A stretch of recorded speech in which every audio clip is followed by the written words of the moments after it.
Good afternoon and welcome to Channel 44. I am Mercy Gashegu to bring you this afternoon's business news straight from the studios of Channel 44. I am with Livingstone Kawesi for sign language interpretation and translation.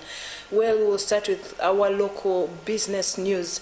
The 2023 Uganda Bureau of Statistics Consumer Price Index indicates that the inflation has risen to 4.9% this month compared to the month of December 2022 when it was at 3.6%, which is attributed to the high transport costs that went up to 12.6% in December 2022 respectively.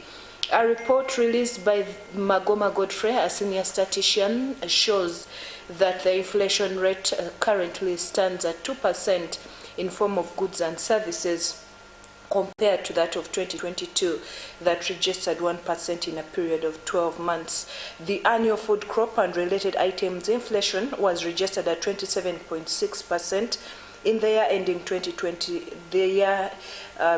January 2023 compared to 29.4%, which was registered in the year that ended December 2022, which was mainly due to matoke inflation registered at 72.4% from 77.9% in December 2022, oranges inflation which was registered at minus 12.5% in January 2023 from 5% in December 2022. Irish potatoes inflation which was registered at 30.4% in January 2023 compared to 35.6% in December 2022, and cabbage inflation registered at 10.8% in January 2023 compared to 22.9% in December 2022.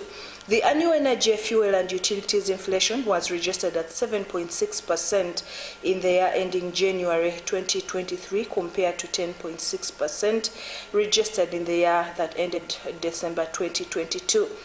This was mainly due to petrol inflation registered at 7.1% in January 2023 compared to 22.0% in December 2022, diesel inflation at 30.5% in January 2023 compared to 36.1% in December 2022, and electricity inflation at minus 10.1% in January 2023 compared to 9.1% in December 2022.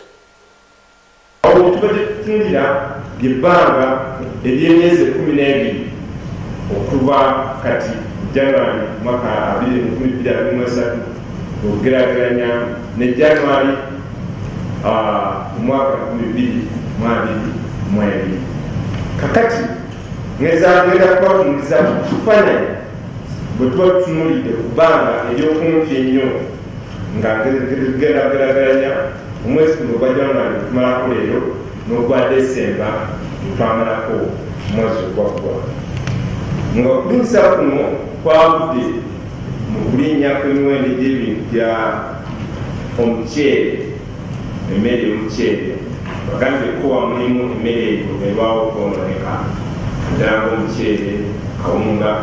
Kati omuceere gwo gwalinnye ebitundu 52 mwezi guno okumala ku lwaleero mwaka 2023 bw'obigeraageranya bwe byali ebitundu 42 n'obutundu 6 mwezi gwa December mwaka 2022. Wamu ne sukaali naye yalinnye ebitundu 5 n'obutundu 4 mwezi gwa January mwaka 2022 mwaka 2023 bw'obigeraageranya n'ebitundu 45 n'obutundu 7 bwe byali mu mwezi gwa December mwaka 2021.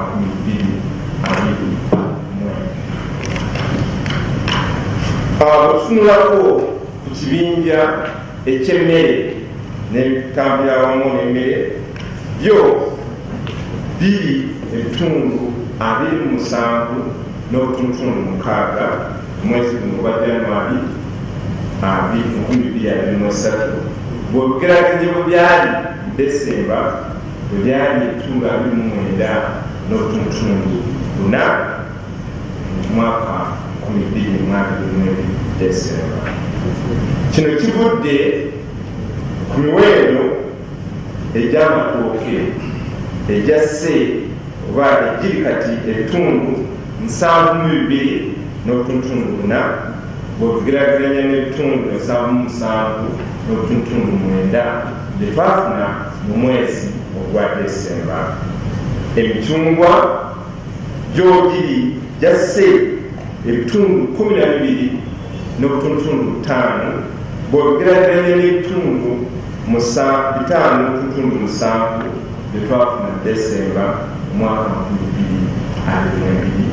Wamu n'obumonde bwe twafunye nga buli ebitundu 3.4 mwezi guno gwa January tumala kulwaliro mwaka 2023 bw'ogeraganya ne bwe byali mwezi gwa Desemba mwaka 2023 bw'ogeraganya bwe byali ebitundu 10.6 mwezi gwa Desemba mwaka 2022.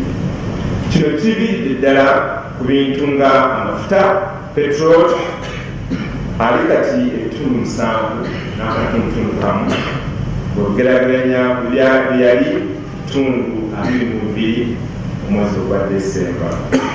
Awamu ne dizero yali ebitundu 3.5 mwezi guno gwa January bw'omugeraganya bwe yali ebitundu 3.6. But I want to believe that it's really negligible now that we are seeing energy, fuel prices decreasing. I think they have consistently decreased over time. I would be worried that the global inflation is affecting us if the prices were increasing. And when you look at the food crops, inflation, that's major seasonality. Moving on, water is considered as a social service and therefore it's mandatory for the government of any nation to make sure that the population gets access to water, especially clean water.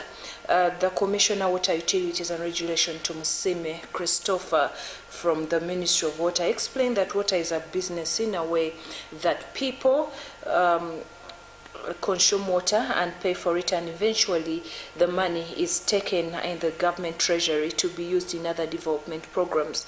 He added that if people are given quality water, they might end up being saved from other waterborne diseases including cholera, dysentery, typhoid and malaria, adding that it's the reason why government put in place different entities in charge of water management, including the National Water and Sewage Corporation, purposely to streamline the water sector. A service meaning that we as government, we are supposed to provide water to our citizens. Whether they pay or they don't pay, we have to make sure that people get water. And not only water, but water in the right quantities and in the right place wherever they are. You are saying water is a business. Yes, water is a business. Those who can run water on behalf of the government can actually get some money into their pocket, can also use that money to pay taxes to government, but they can also use that as a business to make sure that what we are supposed to be doing as government reaches the many people whom we cannot reach. Now, in terms of contribution to society, we are looking at it as a social service. We look at it as a social service. How much do we save the persons from running to the hospitals to go and get treatment? How much are we saving the people to go and instead of going to do some other economic activities, they are fetching water from long distances? How much are we saving by protecting the environment? How much are we saving the people? So there are quite a number of things that we are looking at as a social service. There is a quantifiable part. The quantifiable part is how much money do we get out of this water, and the not quantifiable part is how many people have we saved from running hospitals, how many people have we saved from dysentery, how many people have we saved from malaria, how many people have we saved from different waterborne diseases. So that money which would have been going into the hospital is now saved and it goes into national development. So the quantifiable part is we have got the companies like National Water and Sewage Corporation, we have got umbrella organizations in the Ministry of Water and Environment, we have got Karanga Infrastructure Services. Those are doing the quantifiable part. They are getting the amount of money collected from water users and use that money to plow it back, to treat the water, to make sure that the water is extended, water is safe, water is in the right quantity to the community. The non-quantifiable part is how have we saved the people from running hospitals, how have we saved people from using different resources into treatment to go into service provision. Well, that brings us to the end of today's local business news. We'll take a very short break, look at today's fuel prices at different fuel pumps. We'll return with international business news. Stay with us.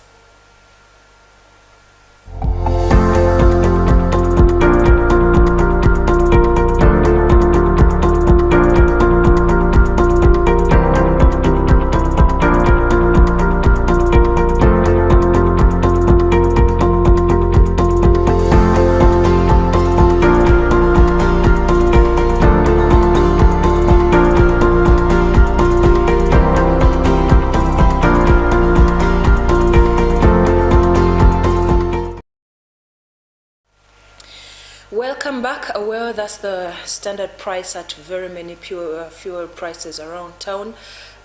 Get to know where you can fuel from at the different petrol stations here on Channel 44 Business News. Well, we'll now go straight into our international business news. The United Kingdom will shrink and perform worse than other advanced economies, including Russia, as the cost of living continues to hit households, according to the International Monetary Fund.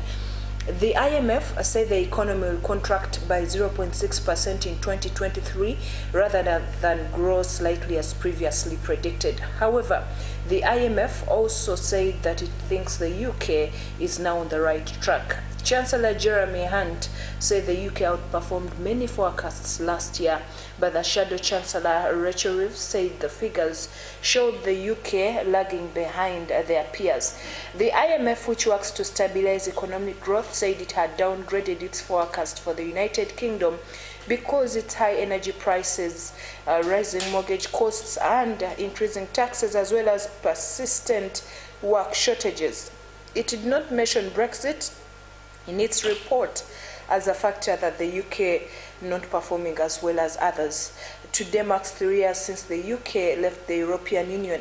The UK is expected to be the only country to shrink next year across all advanced and emerging economies. Even sanctions hit Russia is now forecast to grow this year. In the United States, the U.S. government has stopped approving licenses for American firms to export most items to Chinese technology giant Huawei, according to reports. It comes as the Biden administration continues to tighten its rules on exports of U.S. technology to China. Washington has previously accused Huawei of being a threat to U.S. national security and of working with the Chinese Communist Party. The company and the Chinese government have repeatedly denied the allegations. The U.S. Commerce Department has told some American firms that it would no longer issue licenses for U.S. technology exports to Huawei, according to the Financial Times that first reported the story. The transition to a greener economy is worth £71 billion and has brought jobs and investments to parts of the UK experiencing industrial decline. Those are the key findings of a new report written by the Confederation of British Industry, CBI. The drive to reach net zero emissions involves more than 20,000 businesses. It calculates some 840,000 jobs are linked to sectors ranging from renewable energy to waste management. Titled Mapping the Net Zero Economy, the report looked at the parts of the UK that have benefited most from policies aimed at curbing greenhouse gas emissions. More than 2,000 roles are at risk at the Tesco as it announces more changes to the way it runs its supermarkets. The grocer said it was planning to cut 1,750 team manager roles across hundreds of its large stores while closing positions elsewhere. Tesco will instead introduce a new tier of shift leader roles which will take over running its shop floor operations. The 1,800 new roles will be lower paid, but managers who take the jobs will have their pay protected for 2 years. And nearly 1,000 flights were cancelled across the United States today, according to FlightAware, as extreme winter weather affects parts of the country. Nearly 3,300 flights have been cancelled departing Dallas-Fort Worth International, and almost 70 flights have been cancelled departing Dallas-Love Field. Other notable cancellations are almost 80 flights departing Austin-Bergstrom International and 45 flights departing Nashville. The first wave of freezing rain and sleet will begin to weaken after moving through central Tennessee, central Kentucky, and southern West Virginia. Another round of freezing rain and ice will begin throughout much of Texas at daybreak today and head to Oklahoma by mid-morning and head to Little Rock, Memphis, Nashville through the day. In Asia, economic activity in China has expanded for the first time in 4 months as disruptions caused by the abrupt end of its zero-COVID policy appears to be fading. The official Purchasing Managers Index PMI for manufacturing, which measures activity at factories,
Welcome back. Well, that is how the dollar is performing against major world currencies here in Uganda. Moving on, continuing in our international business news update, India's richest man Gautam Adani ended his trip to Davos earlier this month on an optimistic note. The infrastructure billionaire expressed confidence about India's growth and ambition. He even talked about his mild addiction to ChatGPT.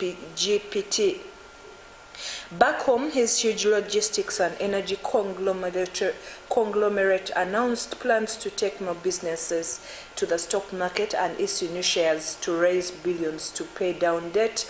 Less than a week later, everything changed. Hindenburg Research, a small American firm, published a scathing report last Tuesday on the Adani Group, which at that point had a market value of $200 billion. In its investigation, Hindenburg accused the group of brazen stock manipulation and accounting fraud schemes over the course of decades. Adani immediately denounced the report as baseless and malicious, but the market reaction was swift and brutal. By yesterday, his business empire had lost $70 billion of its stock market value.